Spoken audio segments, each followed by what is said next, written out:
When you want to become an entrepreneur or independent, the biggest thing is time management. Time management allowed me to become a freelancer and entrepreneur, which is big. When you have a 9-to-5, you literally have a 9-to-5. You connect at 9, you disconnect at 5. When you're an entrepreneur, you never disconnect. Like, men will cheat on their wife before they cheat on their barber. I've sat in boardrooms where I walk in and they assume I'm one of the partner's wives. I used to wear always a blazer and be super masculine to be taken seriously. And I love how a lot of women are breaking that barrier. And it's like, no. I can still talk business, dressed like this, looking like this, and you are going to sit down, listen to me, and take me seriously. We are back with another episode of How the Fuck Did You Get That Job? We're back at Brand Week, day 2. We finished up 7 episodes to yesterday. Today, we got another 7 in store for you. But before we get started, I got to give a big shout out to our sponsor, OpenFortune, that made this possible. They created the world's most creative ad platform and gave marketers the best ad campaigns within your favorite, the fortune cookies you know and love, by making relationships with over 47,000 restaurants, reaching 99% of zip codes, helping brands break through the noise. So thanks, OpenFortune, for putting us out on this yacht and making this possible. And without further ado, let's get into it. From sculpting imaginative designs in the world of toys to carving a niche in the vibrant landscape of modern grooming, Diana Hernandez's journey is nothing short of intriguing. As the dynamic CMO of Spot Barbershop since 2015, she has brought her unique touch of industrial design and flair and innovation into the barbering industry. But her story began in the playful corridors of play-along toys as an industrial toy designer, a chapter that would set the stage for her prolific career. Freelancing as an industrial designer enriched her palette even further. Today, Diana masterfully blends her past experiences to shape Spot Barbershop's brand, ensuring it not only stands out, but also resonates. So Diana, how the fuck did you get that job? Thank you for having me. Well, that was a major accident. I would never think in 100 years that I would end up designing barbershops. I started designing toys by accident. I was working, remodeling a personal project. I had a fixer-upper, and one of the founders was in my house and asked me who was my architect, and I said it was myself. And he's like, what? Would you be up to doing a barbershop? And I said, you know what? Let's do it. I'm always open for a creative challenge. So I'm going to interrupt you there. This is the theme of this podcast. I answer you one question and then just interrupt you as we do it. I want to take us all the way back. When you were growing up and your teacher or family asked you what you wanted to be when you were growing up, what was that? I never had an idea of what I wanted to be, but I was very fortunate that my creative side was always pointed out. So everybody's like, oh, you're so good at this, at drawing, and you're so creative, that I kind of set the tone. And I was like, okay, I'll end up doing something creative, either fashion design, architecture, something within the creative field. Was there a moment in your childhood or growing up where you realized, one, I'm good at this and I enjoy the creative landscape? Yes, throughout college, throughout high school, I used to be the one that did all the creative cards and notes and fun stuff for the boyfriends, and people would start gravitating and asking me to do something for Valentine's or their birthday because it was something always outside the box. So I definitely was like, okay, this is pretty cool. And then there was a college career day, and they presented industrial design, and I was like, oh, that's what I want to do.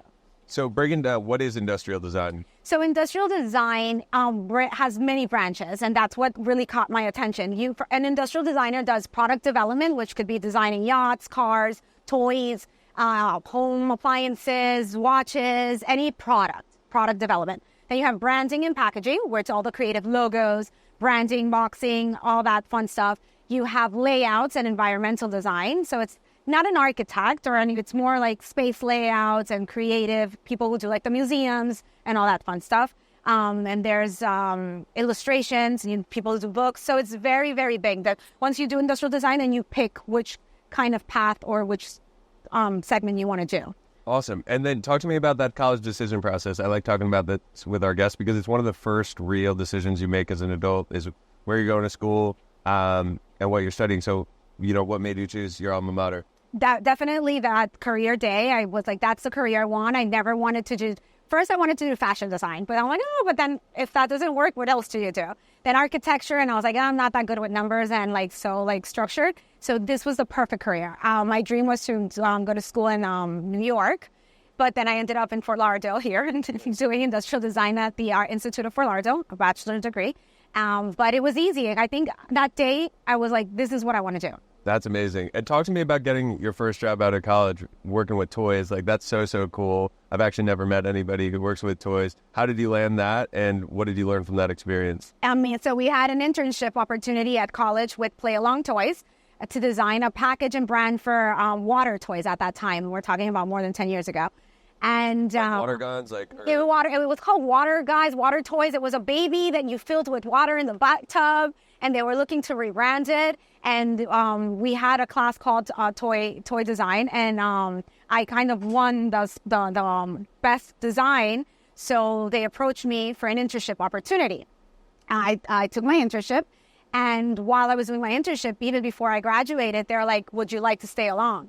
And I was like, "Yes, this works perfectly." So from my internship, I started immediately my career with my internship. Talk about turning an internship into a job. A lot of our audience is between the ages of like 18 and 25 and might be doing interns, either paid very little. But how did you stand out and show your bosses that like, hey, like I'm here to stay? Actually, I didn't get paid. So if you get the opportunity to have an amazing internship, take it. Yeah, take it because they'll pay off. Yeah. You know, it sounds cliche, but it will pay off.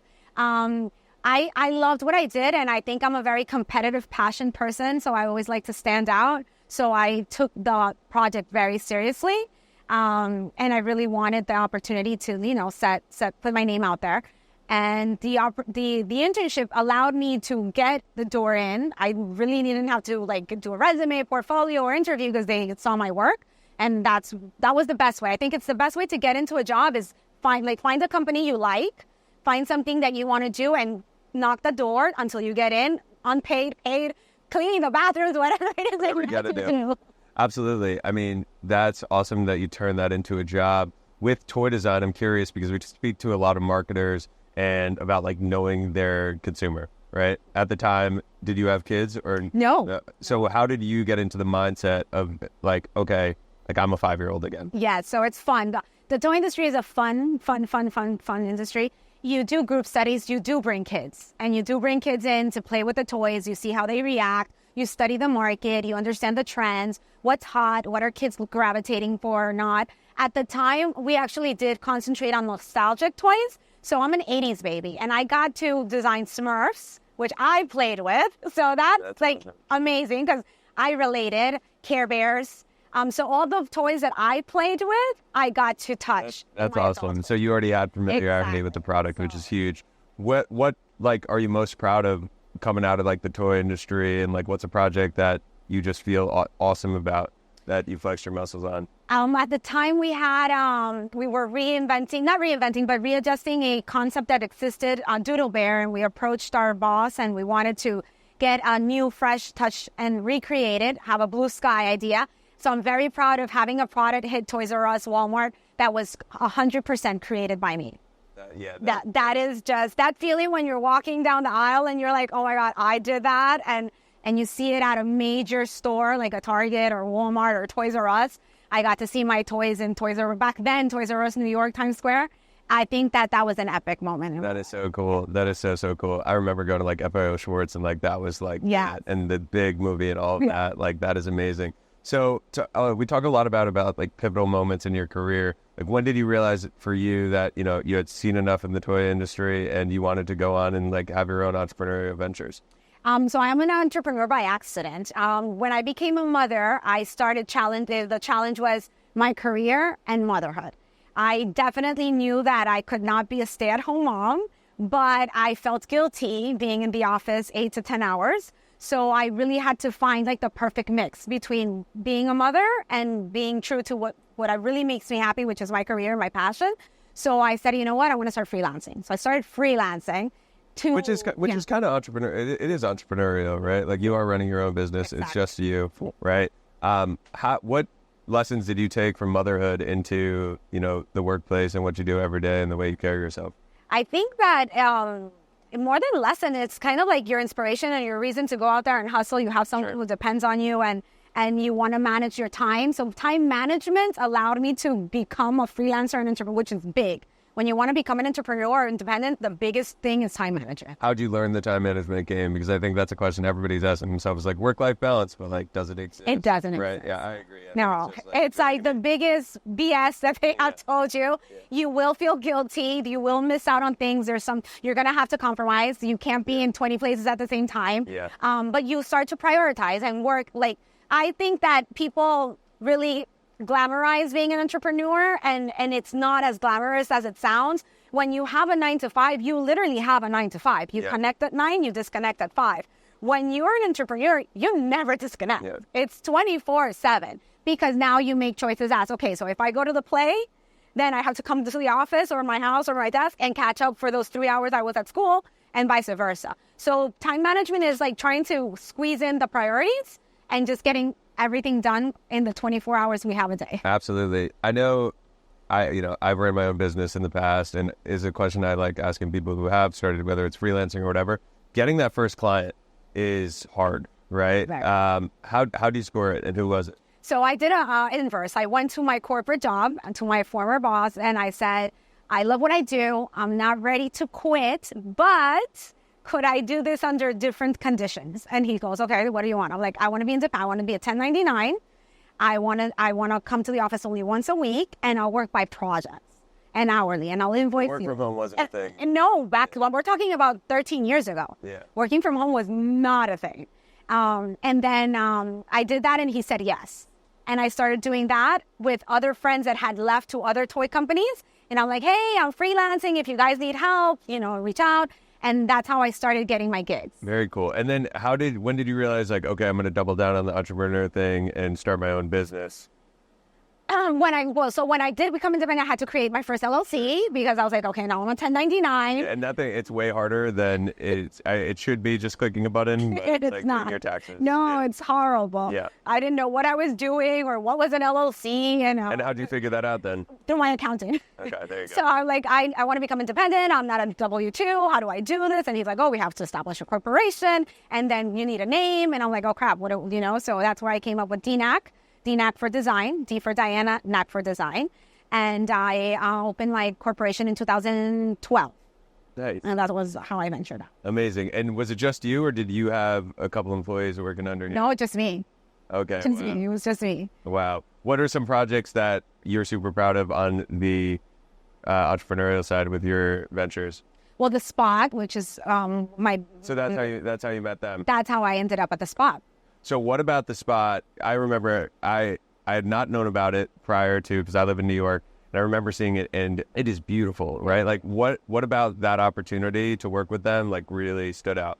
So I had the founders approach me to rebrand, and I was like, okay, let's do this. I've never done a barbershop, but cool. Give me your what is your vision? What do you want? And they gave me what they wanted to rescue, the traditional barbershop experience with the vintage chairs, but catered to the modern man. I'm like, okay, got it. So I went in, I did my first barbershop. One of the founders came in, Freddie's, and he's like, perfect, nailed it. This is exactly what I wanted. So I was like, okay, fine. Where was the first location? We've always been here in Miami. Where was it in Miami? Little Havana. Okay. Little Havana.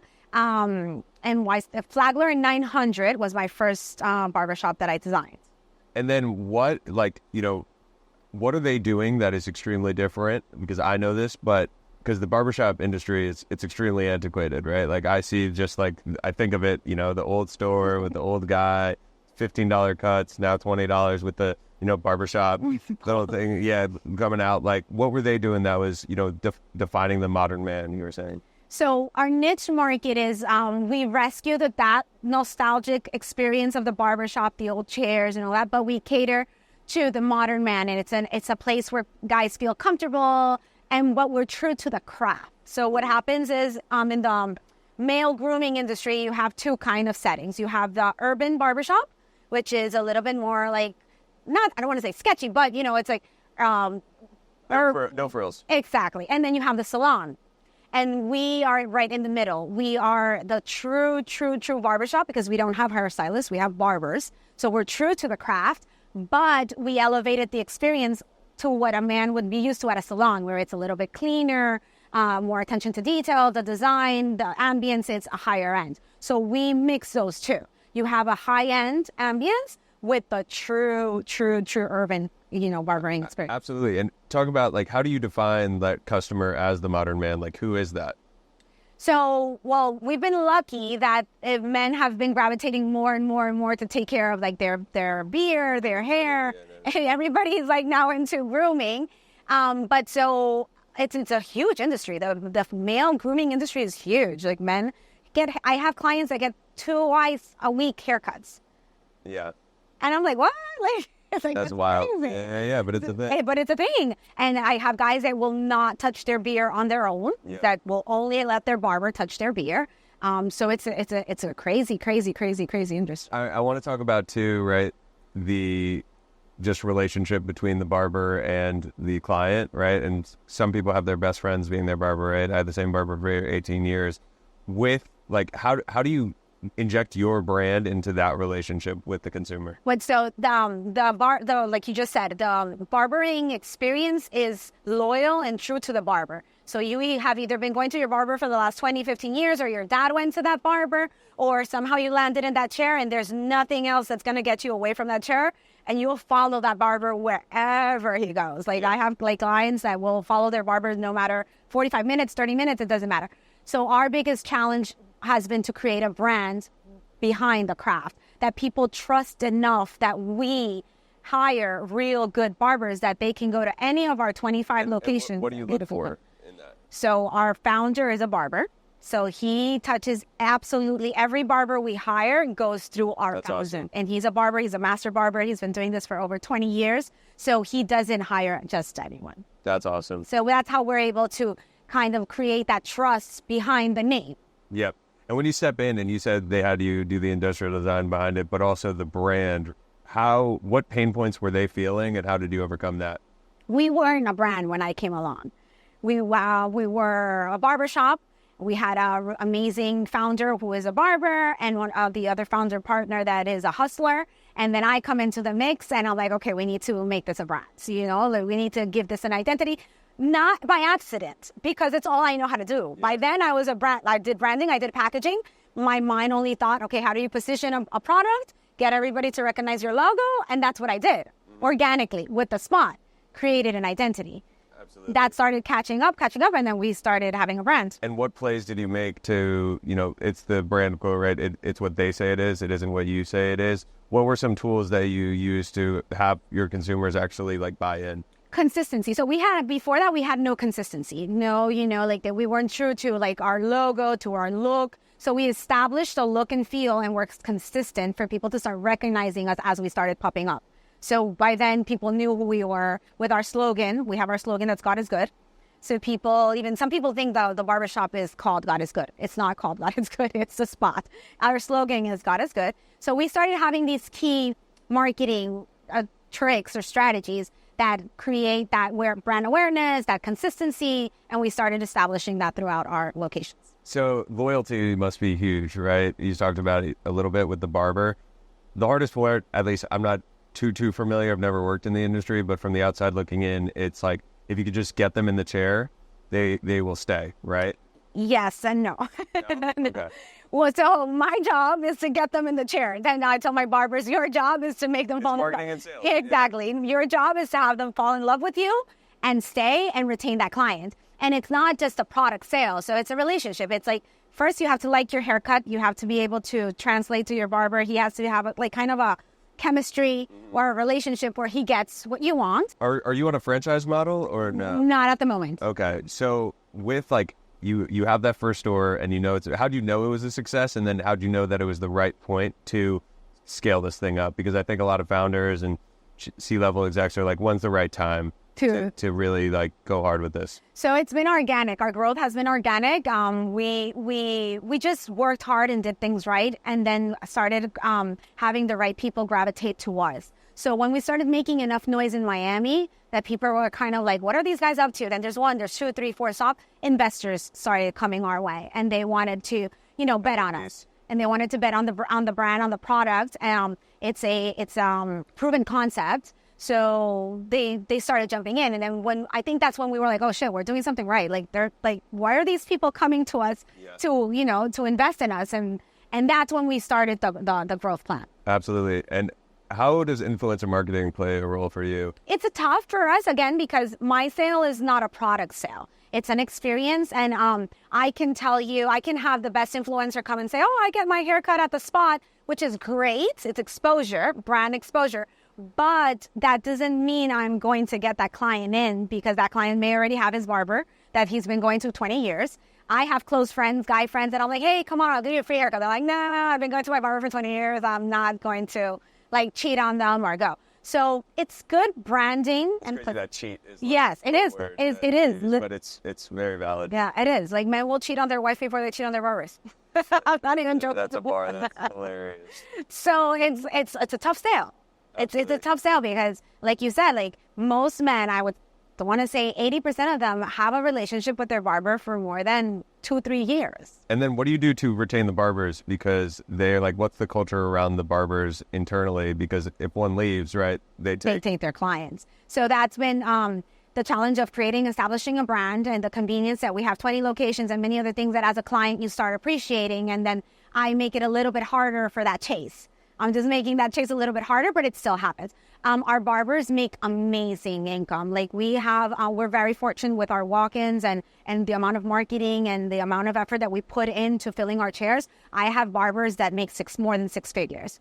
If you're an ambitious barber, like structure, and want someone by your side getting those clients in the chair, we are kind of the perfect match, because we bring that to the table. So you can be a barber with no clients, walk into the Spot tomorrow, and you'll have clients within the first hour.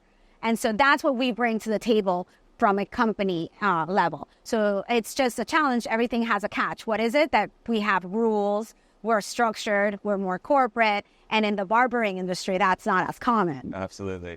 So I'm going to give a shout out to one of my cousins who's a 5-year-old, and he said, I just turned a whoops into a wahoo, which means turning something, that wasn't great, maybe a failure, into a success. Was there a time that you turned a whoops into a wahoo?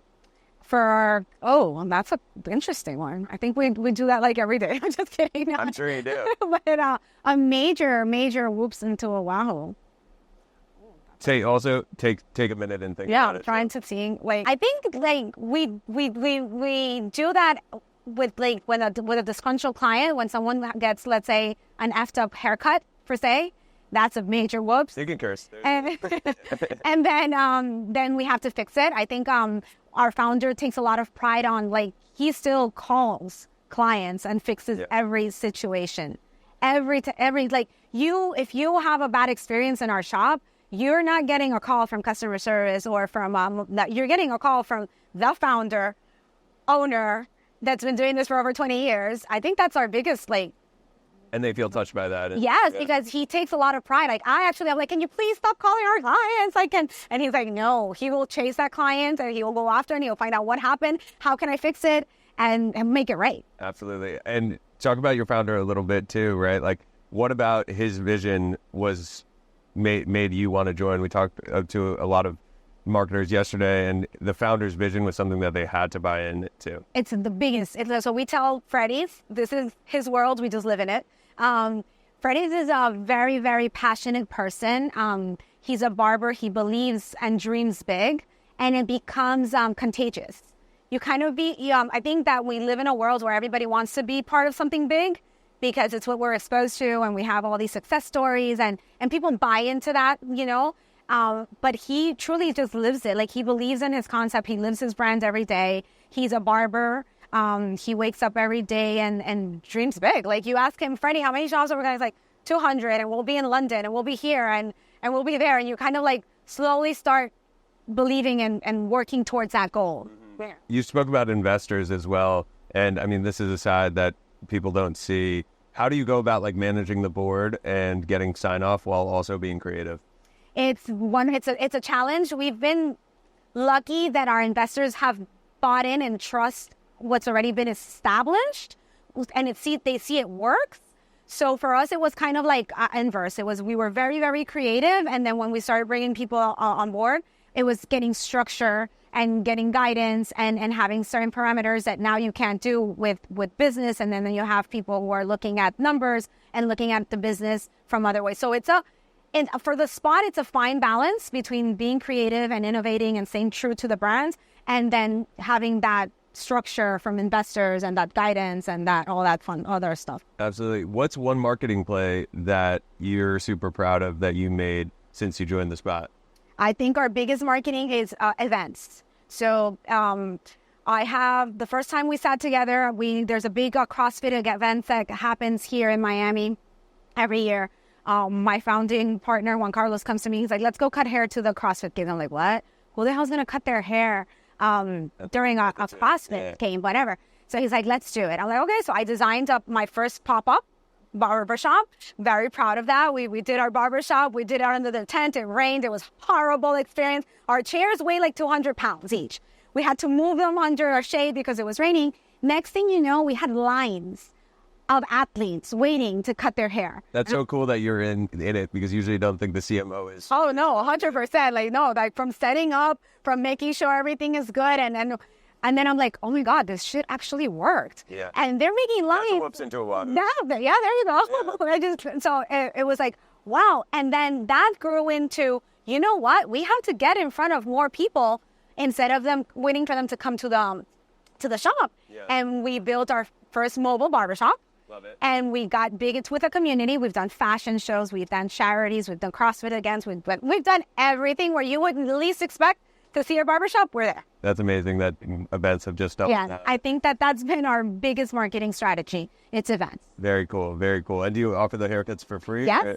Okay. We have both. Now we do private events. We were at Formula One with Jack Daniels. We've done the U.S. Open. We've been flown to L.A. to do the Reebok CrossFit Games.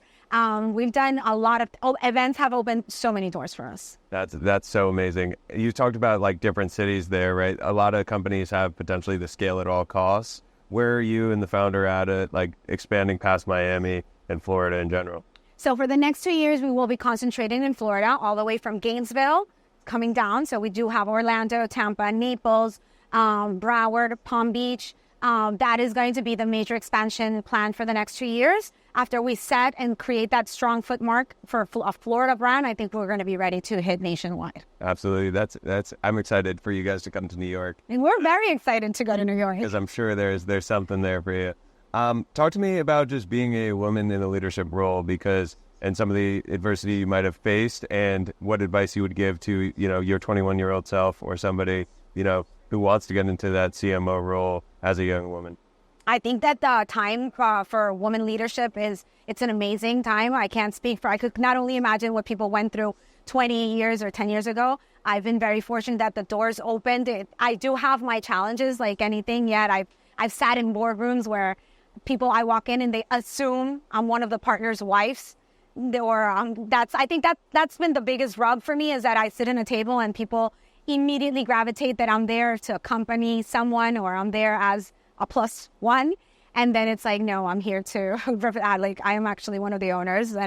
So I think that's really been the only biggest thing that people that they assume immediately. And then as a Latina, and then, we have we take pride in how we look and how we show up. So they're like, these curves probably don't have nothing up there. And so I think that, but I love how we're setting the tone and how women are showing up more and more.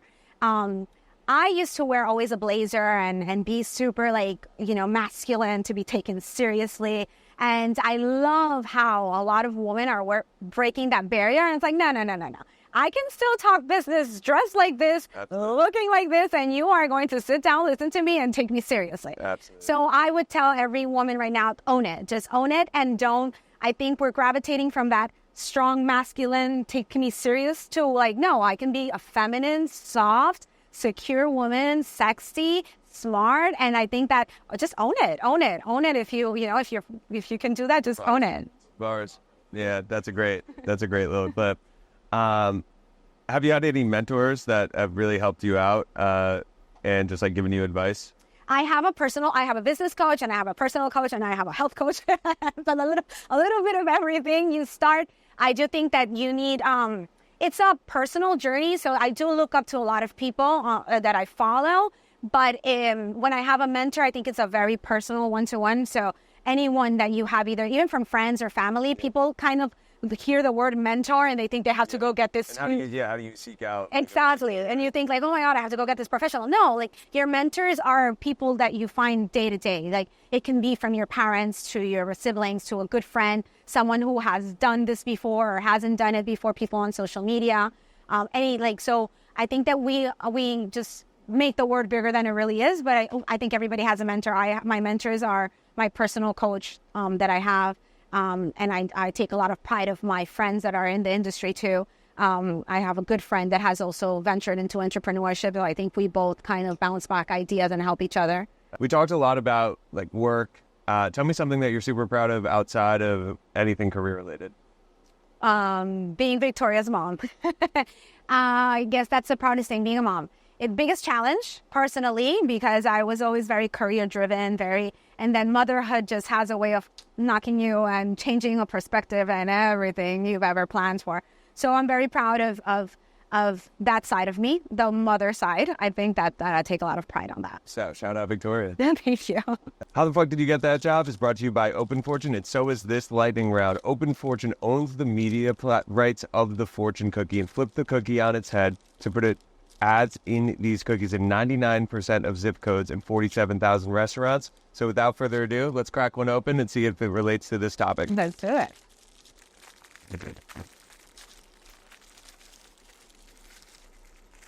Cool. You go first. All right. What does yours say? Okay, let's go. Mine says, someone important will swoop into your life when you least expect it. There you go. And who's the ad? The ad is from Duolingo. There we go. Shout out Duolingo. Shout out Duolingo. Mine says your journey to financial prosperity begins today. Sweet. We're gonna win the lottery. Nice. And it is Rocket Money. Nice. Sweet. This is genius. I'm glad you like it. I mean, I thought it was super badass when they came to me. They found me because of the podcast, and they started sponsoring the podcast, and then brought me in as their CMO. Yeah, I mean, the dude was literally like, he was sitting at a Chinese restaurant and he looked to his right, the founder, and he saw a family of four talking about their fortunes. Where are they going to go to college? What are they going to go for their next vacation? He's like, oh, the back of these fortunes are black or blank. So he just he made big fortune cookies actually a thing, and he ended up making distribution rights in perpetuity with the producers and distributors for all the Asian restaurants. I love it. Yeah. You need to get the spot here. Yeah, we do. And they do, targeting around Miami, and we have a hub in Florida, which is awesome. So, yeah. Let's go through the quick question round. Person you'd most want to sit down to dinner with? Dad, Walt Disney. Favorite city in the world? Ooh, tough one. I'm a jet setter. I love every city. But if I had to pick one, Paris. I love Paris. I was just there. Yes, love it. Is it okay to sleep with socks on? Oh, no. No. No socks. No socks. No. No socks. No socks. I'm losing. I think we've had, this is our 8th interview. I think we've only had 2 or 3. No. So I think it's okay. Is it, do I do it? No, but maybe. Okay. Maybe. Favorite rom-com? Rom-com. Oh, I'm a romantic fool. Which one? How to Lose a Guy in 10 Days. Somebody said that yesterday too. So good. In 40 years, what will people be nostalgic for? Ooh. In 40 years, I think human human interaction. Like I think we're already nostalgic. Yes, already. And I think in 40 years it'll be worse. Yeah. I'll be having dinner with a robot. Yeah. What's the worst advice you've ever been given? The worst advice I've ever been giving. Tone it down. There we go. In one sentence, how would you sum up the internet? Ooh. World full of information. There you go. If you were to have access to 10 million fortune cookies, what would you write as the fortune? Oh, for someone? Yep. You will have eternal health. That's what I. Health is, it's one of my core values too. It's amazing. And in 10 years, where can we catch you? Oh, I hope sipping margaritas in a beach. I hope I'm there. Very tired. I'm not getting any younger. I hope I'm there. Well, thank you so much for joining us today. That was awesome. Thank you.